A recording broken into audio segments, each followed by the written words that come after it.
Hello everybody, welcome back. This will be your video lecture for chapter 25. It's the renal and GYN disorders. So we're going to get started. Again, it's kind of similar to the last lecture I did. It's not exciting, but it's very, you have to know it.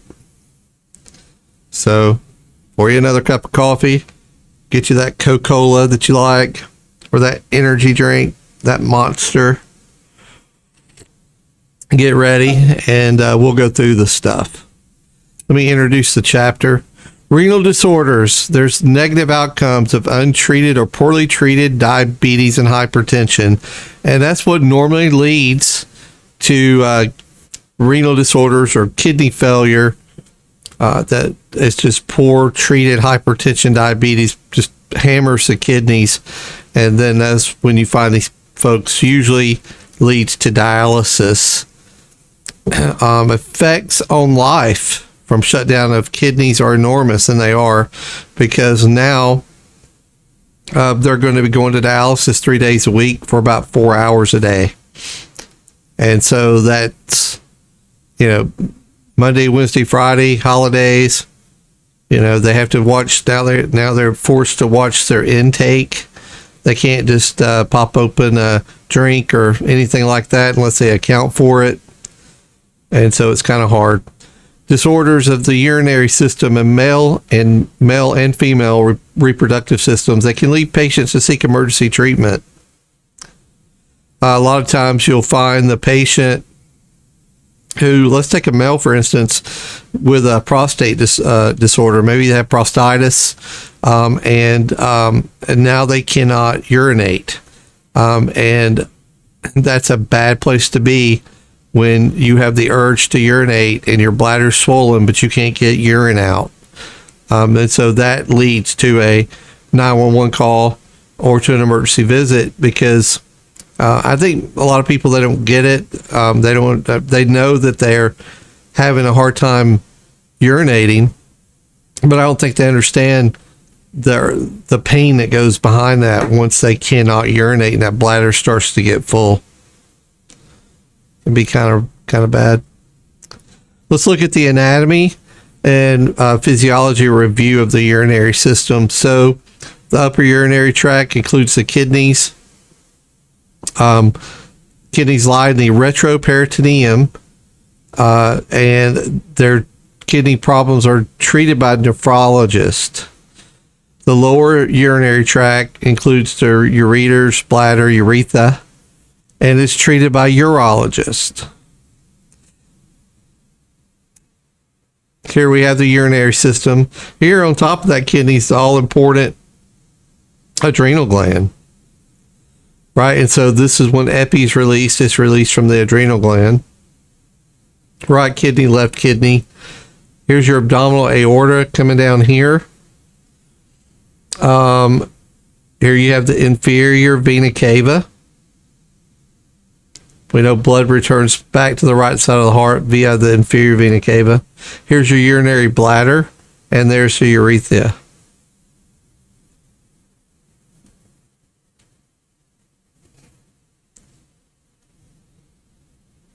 All right. The kidneys. The kidneys are a pair of small organs that lie in the retroperitoneum. They lie at an angle. They're responsible for filtering blood, eliminating waste. And so that's the function of the kidneys. Perfused by the renal arteries. And the nephrons are the functional unit of the kidneys. And then we have urine. So let's look at this. Okay, let's take it. Here's your artery here that's going to be feeding that kidney, because kidneys is tissue, right? It's got to be fed by oxygenated blood. Waste has to be removed. Deoxygenated blood has to come out of the kidney and away from it. Excuse me. All right. The outer layer, it's called the renal cortex. This is what contains the I call it the glomerulus and the renal tubules. The renal tubules travel towards the inner layer of the kidney, and we call that inner layer the renal medulla, and it deposits urine in the collection ducts. Let's take a look at that. So here's your medulla here. This is where urine is stored. Comes down the ureter.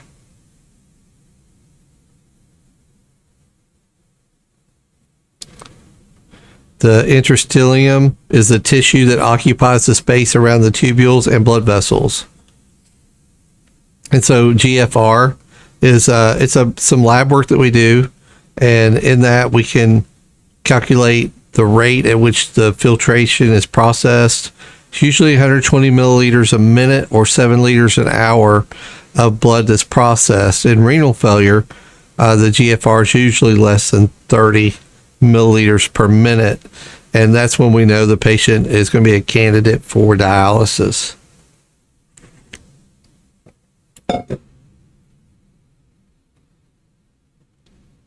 All right, the glomerulus filters the waste products and excess fluid in the blood, and so it's a process of removing all those excess electrolytes, like sodium, potassium, things like that. Monitors pressure in the blood vessels and readjusts blood pressure. So that's pretty important. Kidneys have a big process in your blood pressure. That's why a lot of times you'll find that someone with kidney failure, they're super hypertensive, and they require a lot of additional medications to regulate their hypertension. After the urine leaves the kidney, it's going to move into the urinary system. Urine leaves the calces and the kidneys and enters the ureters and the urinary bladder. The bladder is a reservoir that holds urine, and feeling of a full bladder, the urge to urinate, urine's released through the urethra. And so I always get them confused between the ureters and the urethra. So know the difference in those two. So when we're looking at the organs here, we have genitals, external or internal.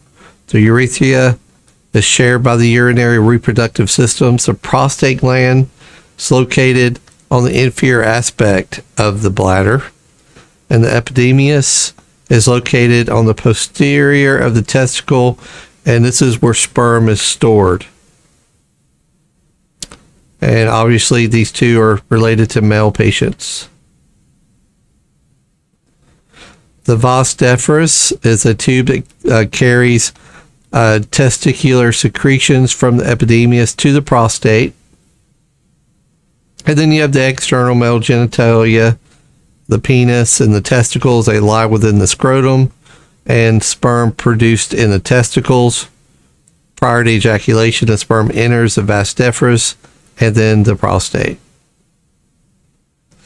And here is that. There's your urinary bladder. There's your prostate. It's subject to becoming inflamed or infected. We call that prostatitis. We talked about the vas deferens here, the epididymis there. There's your urethra right there.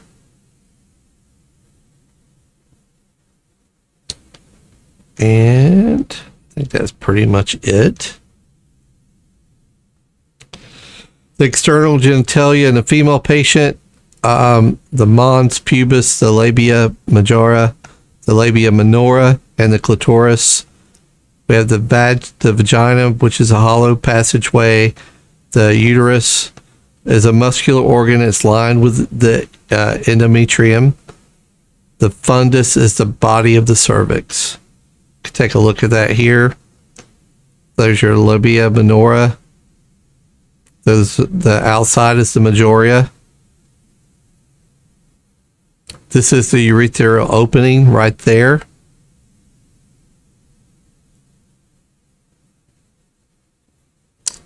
So The fallopian tubes that's the passageway from the uterus to the ovaries, and this is where you can have a ectopic pregnancy. Sometimes most of the ectopic pregnancies is found in the fallopian tube, where the egg meets there with the sperm and it attaches to the fallopian tube and begins to grow, rupturing that fallopian tube and causing major bleeding.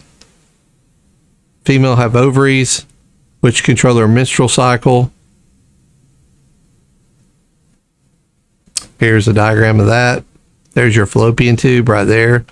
Super important. This is where the egg is released. Comes down the fallopian tube. The sperm meets in the fallopian tube, and if it doesn't continue to travel down to the uterus, then that's a problem. There's the ovaries.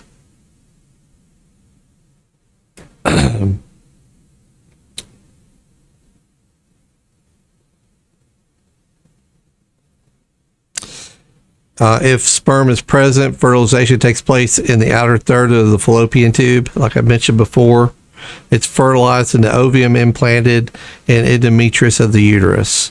So the goal is to get that when the sperm meets the egg, to get it transferred down to the uterus so it can implant there. Problem is, if it ends up in the fallopian tube and it doesn't move, that's where you get a lot of your ectopic pregnancies from.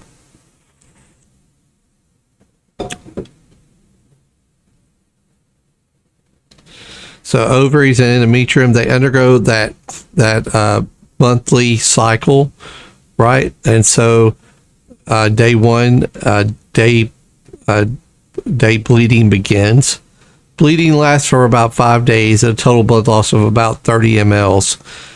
And if you think about it, though, this is why females tend to be low on iron. They tend to be anemic because of a monthly cycle. Ovulation is 14 days after the first day of the menstrual cycle. Mature follicle ruptures, discharging the ovum into the pelvic cavity near the entrance of the fallopian tube. So the menstrual cycle lasts about 28 days. Menarche is about, when the cycle begins, probably around 12 years old. Some younger, some a little bit older. And then menopause, when this all stops, the average age 51 years old. So when we're talking about assessment and management of the urinary system, look for clues. Dialysis access sites. And remember, if they have a access site, like a fistula or something like that, don't put a blood pressure cuff above it. Don't use that arm for IV sticks. Just, let it go. We don't want to mess it up. If we do, to understand that these things can bleed, and if they start bleeding, you'll have a hard time controlling the bleeding.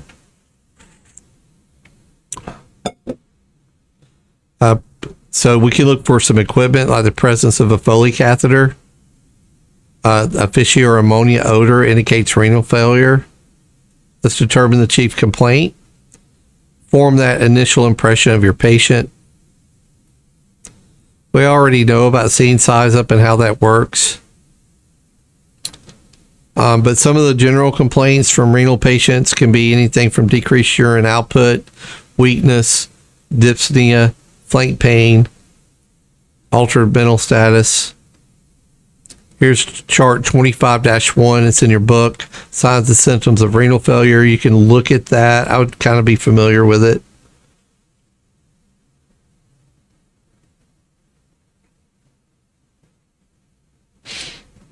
And this is just your management. Remember, hypertension, leading cause of renal disease, hypotension, complication of renal failure, and dialysis. So there's a certain amount that should be drawn off the patient during dialysis. If they draw too much off, then that patient can become hypotensive.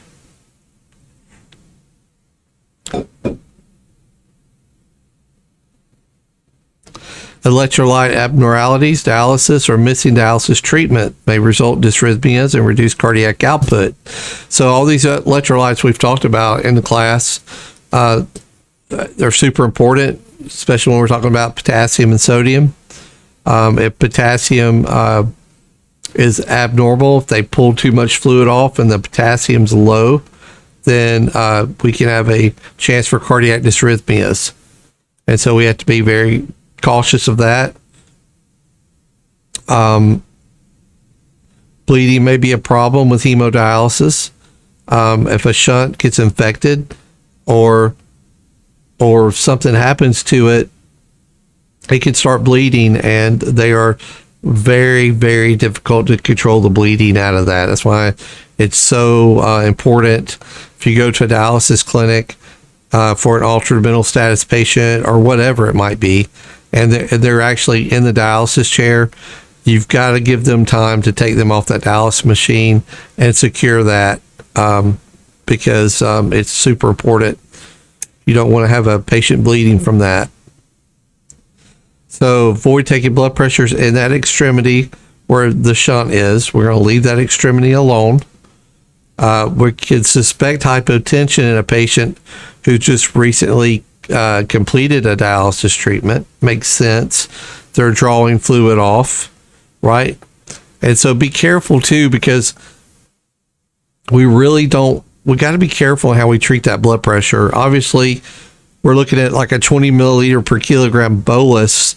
If we do that, I mean, the patient's going to need dialysis again, like urgently. So if you have somebody that's 90/60 or 80/40, you may want to, be very super cautious in how you administer your fluid. I would definitely reach out to Med Control for suggestions on that. They're probably going to say, just leave it and bring them in. An unresponsive patient, make sure you get a good history from the family or the healthcare provider. You're going to do your secondary assessment, looking for, the shunts, the signs of hemodialysis, get a focus history. Fluid overload is probably one that we're more familiar with instead of the hypotension. Fluid overload comes from dialysis patients not going to dialysis, skipping a day. You see it a lot around the holidays where they'll skip that day because they have something going on and they end up at the ER fluid overloaded. It's not uncommon for these patients to have orthostatic vital signs. Remember what orthostatic vital signs are. That's when we check a blood pressure lying flat, sitting, and then standing. And we do the pulse rate as well. And if we have more than a 20 millimeter of mercury difference in those vital signs, then we consider that patient to be orthostatic. Fever, you are allowed to put on a cardiac monitor, and blood glucose levels, because again, a lot of these patients who are having renal problems are because of uncontrolled diabetes. And so if they were poorly managing the disease process prior to dialysis, probably still poorly at managing it now. So what's your clinical reasoning and process? Renal disorder patients often have other medical conditions. They didn't get there just because of kidney disease. They're 99.9% of the time something led them, a different medical problem led to that. Renal problems impaired homeostasis, affected organ systems, right? So the body over the years has worked to try to establish homeostasis, but at this point in time, it's real hard for the body to do that. These patients are they're sick, and so when they do have a disease like pneumonia or some other type of viral or bacterial infection, it's a lot harder on them than it would be for me or you. Kidney transplants or medication to prevent rejection. So their immune system is compromised on these patients. So we're seeing a lot more kidney transplants today than we ever have. And so we have to be extremely careful in how we manage those patients specifically using aseptic techniques because they're on a lot of rejection drugs, and these rejection drugs that they're on lowers their immune system to be able to fight off other diseases. And then if you see somebody with a Foley cath, well, you should have an increased suspicion of an infection. Foley caths is so important to have, we call it catheter care. If patients are at home, they should have some type of home health nurse coming by and inspecting that catheter and cleaning it. The problem is, sometimes they don't show up, and sometimes it's just not set up correctly, and nobody shows up, and in 3 days from now they have a raging urinary tract infection that can lead to something called urosepsis. I know in the hospital,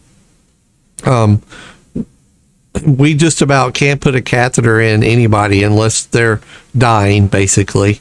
And the other thing is, if somebody shows up with a catheter in place, we have a policy to take it out and replace it, because UTIs are just so widespread. So anemia is a frequent complication of renal disease because they're getting all of their, they're getting dialysis. And when you're doing dialysis, it frequently makes the patient anemic. And it might be anemic not just with red blood cells and hemoglobin. It could be anemic in potassium. It could be anemic in calcium. So you got to think about your electrolytes, that they could be anemic in as well. Be cautious with the rate of fluid administration. We talked about that. If you do have to give a fluid bolus, you got to really keep up with your lung sounds and make sure you're not overloading them. It may be 100 milliliter fluid bolus instead of a 500 milliliter fluid bolus. You're checking every 100 milliliters for the return of a radial pulse. You don't want to give additional fluids if the patient develops crackles or rails. So, lung sounds that have crackles or rails, that lets you know that that's fluid as opposed to wheezing. And then, of course, reassess every 5 for critical, 15 for non-critical.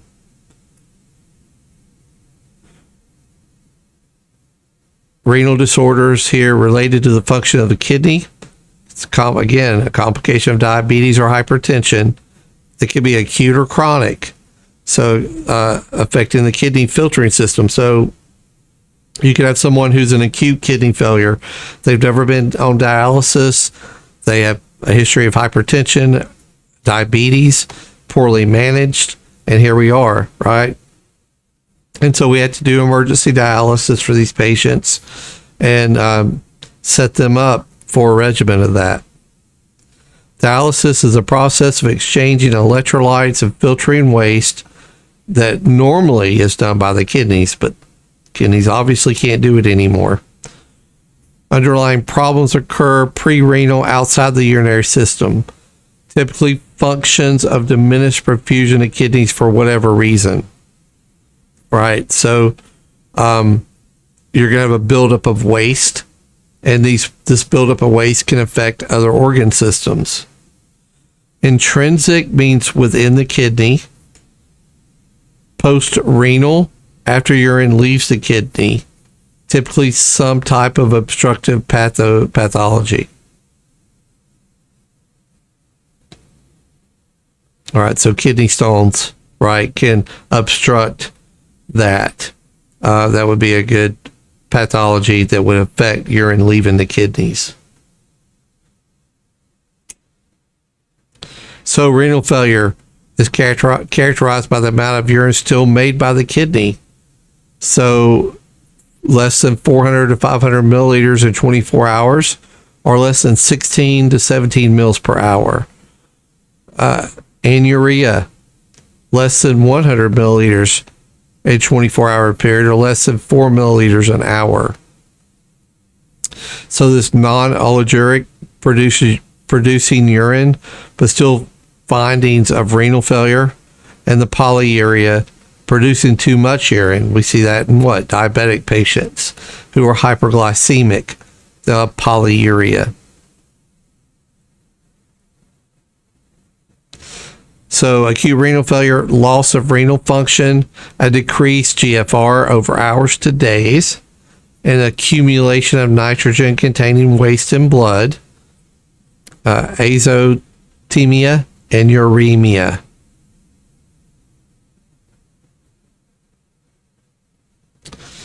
Pre-renal renal failure. This is issues or diseases elsewhere in the body that affects the kidney's ability to produce urine.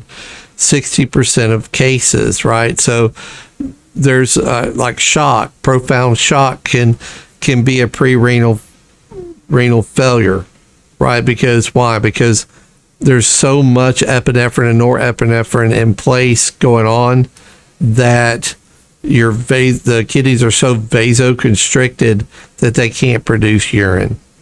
And these patients a lot of times are the ones in ICU who are on vasopressors to increase their blood pressure. And, it's a waiting game. If we can't get them off the vasopressors, they'll die of kidney failure because of that. So it's important that we figure out what the blood pressure issue is and fix it so that we can get them off these vasopressors. Intrinsic renal failure disease in kidneys are 40% of the cases, right? And so these are your patients with uncontrolled diabetes, hypertension, causes kidney disease. Post-renal failure, outflow obstructions that back up urine, about 5% of the cases. Again, kidney stones, things like that block the urethra. Elderly patient, history of decreased blood volume, dry mucous membranes, tinning of the skin, they have poor capillary refill, they're orthostatic, their thirst could be caused by congestive heart failure, cirrhosis of the liver, or sepsis. Right, so there's some other causes. Elderly patients, why? Because they have a decreased blood volume, and they're getting older. And so their volume is decreased. Post-renal acute renal failure. Again, acute obstructions. Patients can be in agonizing pain, unable to urinate. That's what I was talking about earlier. Like prostatitis causes that prostate to swell. It blocks the urine from being released, and it piles up in the bladder, and that's very painful. It really is very painful. Intrinsic acute renal failure caused by damage to the kidney itself. These patients I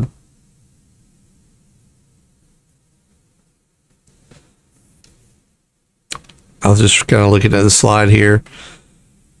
Tubular disorders are common, caused by toxins or ischemia, right? So this is something that's caused the arteries to be blocked. And again, vasopressors can actually cause those arteries to constrict so much that it causes that kidney itself to infarct, that tissue to infarct and die.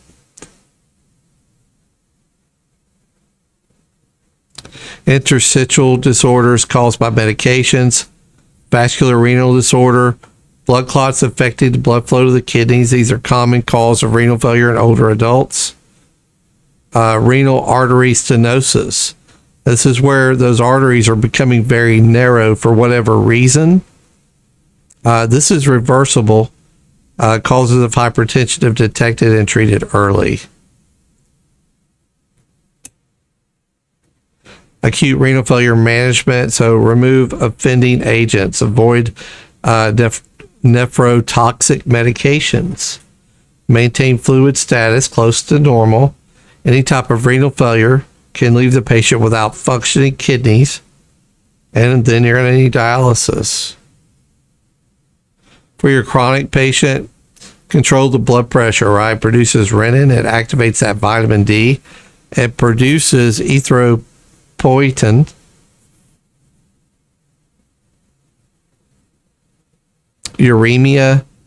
Urea, not excreted by normally by the kidneys, because once it is excreted, it becomes urine. nausea, vomiting, diarrhea, a foul smell, GI bleeds, heart failure, edema, pericarditis, right? All of these can lead to uremia. End-stage renal disease. These patients are the ones that are on dialysis. They're at end stage, meaning if it wasn't for that dialysis machine, they would die. And what they really need is a kidney transplant, but they have to be, a good patient. They have to prove that they can take the medicines appropriately, that they're managing their diabetes correctly, they're managing their hypertension correctly, things like that. They're just not going to slap a kidney in somebody just to let them live a life of non-compliance.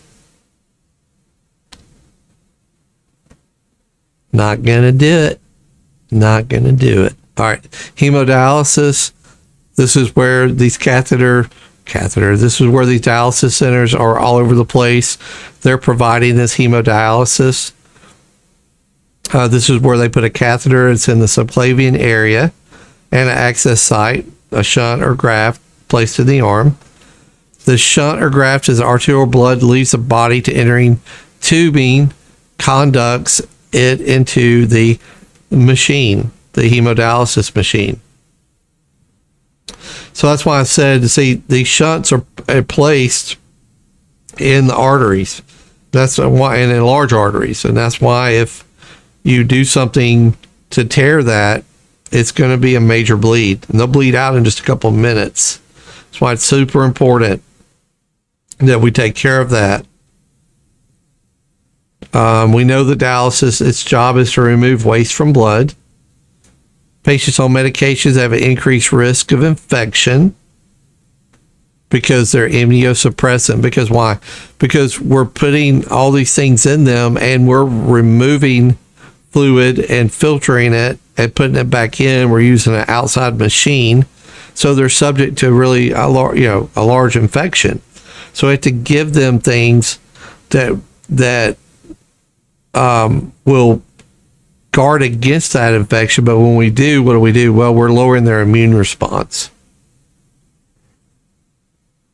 And the new dialysis patients can experience dialysis disequilibrium syndrome. They have to get used to it, right? And it's a fluid shift in the body. And so the fluid might shift wherever and cause hypotension. It could even cause congestive heart failure. Here's that artificial vascular graft. There's your radial artery there. Here's a patient on that hemodialysis machine right there. And they're there for a while. No doubt. It's not good. So complications of renal disorder, blood clot formations. That's why they give large amounts, I'll say large, but pretty large amounts of blood thinners when they're doing this to protect against a blood clot. There are complications of infections, thrombosis, stenosis, where the artery becomes very narrow, a graft that won't stop bleeding, psychological issues of having to go sit in a chair 4 hours, 3 days a week. A lot of these patients are malnutrition because they really have to decide, what they're going to eat. Everything that they eat is going to be stuck with them until they get dialyzed. Hypertension, hyperlipidemia, it goes on and on. Grafts also subject to traumatic forces, meaning the patient on the way to dialysis is involved in an MVC, and we got to be careful with that shunt. Hyperkalemia, right? Remember what that is, right? Elevated potassium. It's a big cause of cardiac arrest with renal patients. Peritoneal dialysis is a catheter in the abdomen, when large quantities of fluid are placed in the abdomen. Toxins in the blood equilibrate by osmosis. It removes the toxins without a dialysis machine or trips to a dialysis center. It's portable, it's small, hypotension is not a side effect, and it's less efficient. they can do this at home. A lot of times you'll see this. This is what they'll have. Goes into their abdomen. It's a tube there. They'll insert that fluid that's up here. But, it's temporary, and most of these patients find themselves having to use hemodialysis. A renal transplant, greater need the number of organs available. It's just the way it goes, right? That's why they don't just put one in everybody. You have to prove that you can take care of yourself. The first year survival is 85%. Kidneys are placed in the lower abdomen and attached to an iliac artery, and the kidneys felt on the abdominal exam. Post-transplant patients are on immunosuppressants, and most die of cardiac causes or infection. We talk about acute urinary retention, underlying problem, a benign prostatic hypertrophy, right? So all that means is the prostate is swollen. It occurs in older men. I find that offensive. My age group is probably subject to this. But I guess I'm older now, so it's the way it goes, right? Prostate enlarges and prevents the flow of urine from the bladder, and it causes severe discomfort. It really, really does. And what they need is a catheter to be placed in to drain that fluid. Backs up through the ureters and the kidneys, results in ARF. Spine injuries and over distension of the bladder can lead to urinary retention. And don't bolus them with IV fluid because that fluid has nowhere to go. CT scan showing a kidney stone right there. That's exactly where it is. Right there is your kidney stone. Depends on how big it is to whether they can pass it on by themselves or not. Anything over 5 millimeters in size, and that looks like a pretty big one, usually has to be removed through electrolysis. We call a kidney stone a renal calculi. Remember that. It's on exams. It was on registry. So at one point in time. So you got to know that calculi is referring to a kidney stone because it's calcium that builds up that causes these kidney stones. And they pass through the lower urinary tract, less than 6 millimeters in size. So I said 5, but 5 to 6. Stretching, dilation, irritation, or affected ureters causing smooth muscle to spasm. And so we'll give them medication to help dilate that ureter, hoping that they can pass that stone, if it's possible. Men more often than women, and the age group 35 to 45. You're going to have these patients have a sudden onset of constant severe flank pain that radiates to the groin or to the lower abdomen. Right, so they'll talk about pain radiating from their back to their belly. Tenderness over the costovertebral angle. Nausea, blood in the urine. Remember, hematuria. Don't bolus them in the field yet. Let's make sure that stone is going to be one that can be moved out. If it is, and we only know that by CT to see what size it is. So be careful. Don't just start flushing fluid thinking that they're going to be able to get it out, because you could be making it matters worse. Urinary tract infections, most common in females and males because of a shorter urethra. Bacteria reaches the bladder before being eliminated. So affect urethra, prostates in males and bladder. Common in patients who have indwelling Foley catheters.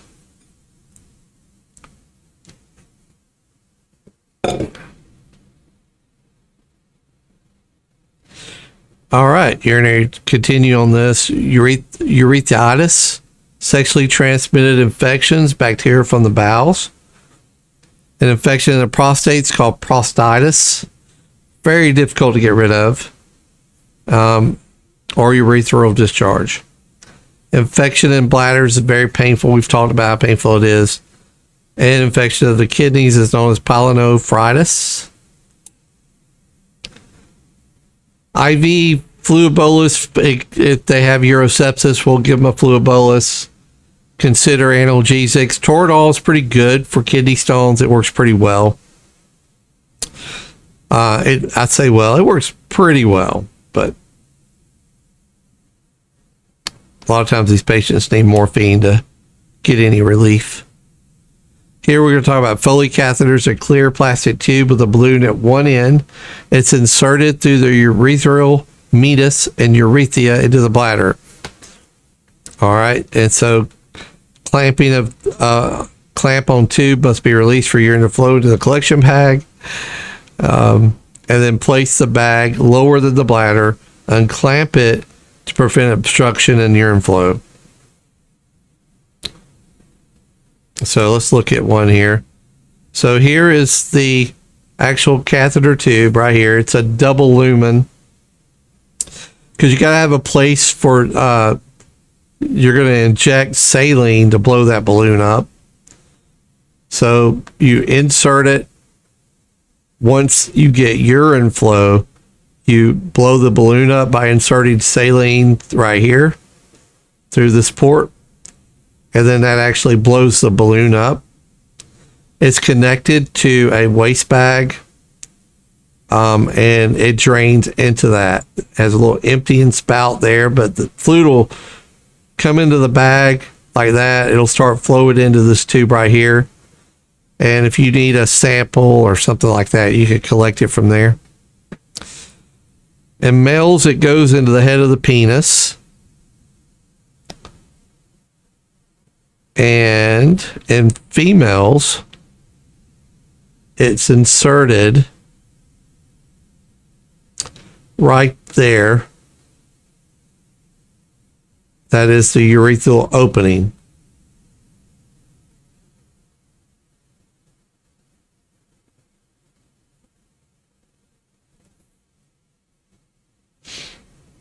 Let me go back to where I was at.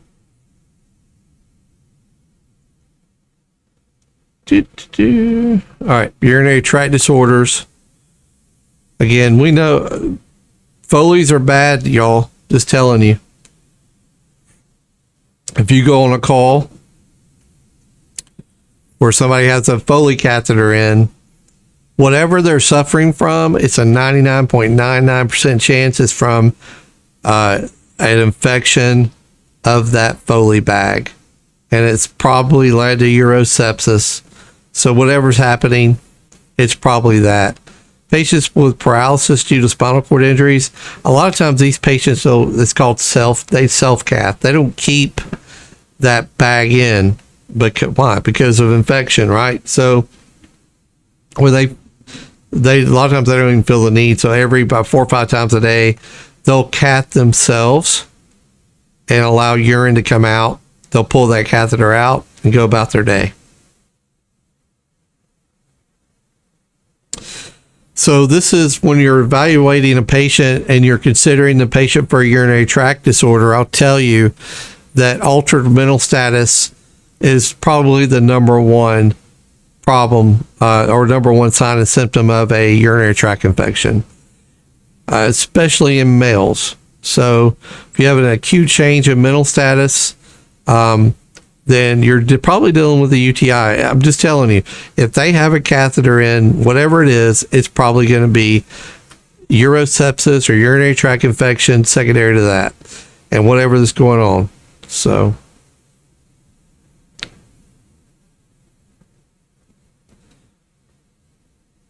all right, gangrene here is a bacterial infection that affects both the genitals and the perineum. Develops from a wound to the skin. Men 10 times more higher than women to develop this infection. It can be fatal. It most of the time is, and it's a true emergency. That it is. We know about priapisms. We were taught that in EMT school, but nowadays with all the sexual enhancement drugs that are out there, we see it quite often now. Patients come into the ER with a priapism, right? And what they actually have to go in and to the penis, to the vein of the penis, and actually withdraw blood to fix that. Sickle cell disease is a problem with this because there's a clot there. The sickle cell causes a clot there, can cause that to happen. Here's one, testicular torsion. This is when the testicles rotate and twist, spermatic cord cutting off blood supply to the testicles. If it's not reversed in 6 hours, they'll lose that testicle. These are severely painful, and unfortunately, you'll see these in children. And a lot of times, these kids can't communicate. They don't know what's going on. They know they're in severe pain, and you have to really talk to the mom and dad or guardian and find out. Do a good assessment. These patients can't find comfort. Their cry will be different, but you have to ask a lot of times because the parents are not going to assume that you understand how their kid cries. So they're not going to come out of the chute and say, oh, well, little Johnny's cry is different. You need to ask, is his cry different? They'll tell you. They'll be immediately, yes, his cry is completely different. It's not the normal whimpering. It's not the normal I'm wet, need to be changed. So please, please, please, when you have a kid that's crying, it's unconsolable. It's not always because they're hungry. It's not always because they need to be changed. A lot of times it's because of a medical emergency like this. So this is not one that you want to say, well, you can take him to your pediatrician tomorrow. Tomorrow's too late. Tomorrow will be too late. Epididymitis, and so this is in the inflammation of the epididymis at the posterior pole of the testicle. Remember, this is where sperm is stored. Young men who've had sexually transmitted infections, elderly men, ice will help that, but antibiotics is what's going to fix it. Orchitis is an inflammation of the testicle itself.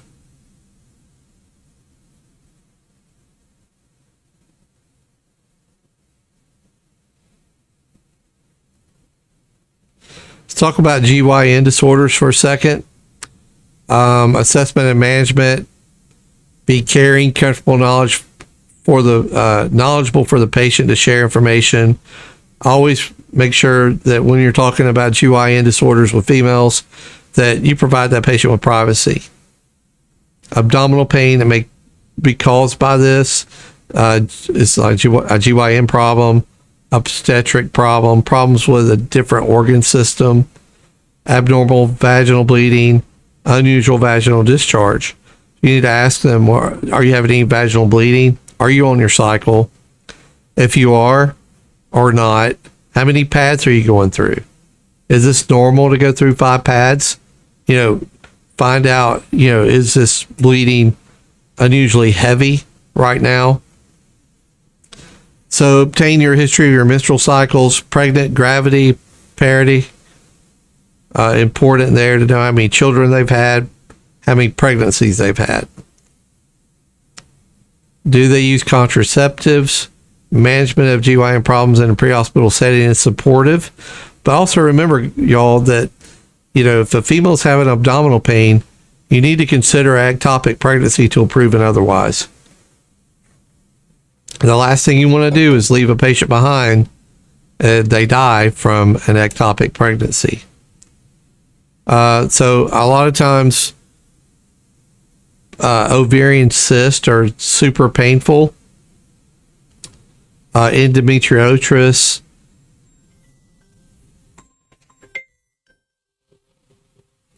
Sorry, my phone rang.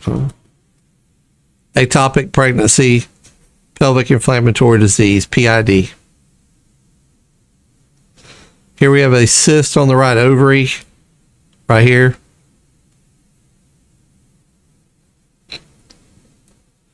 Abnormal vaginal bleeding, pregnancy-associated problems, heavy periods, trauma. I already talked about that, and signs of shock. This stuff is pretty common sense at this point.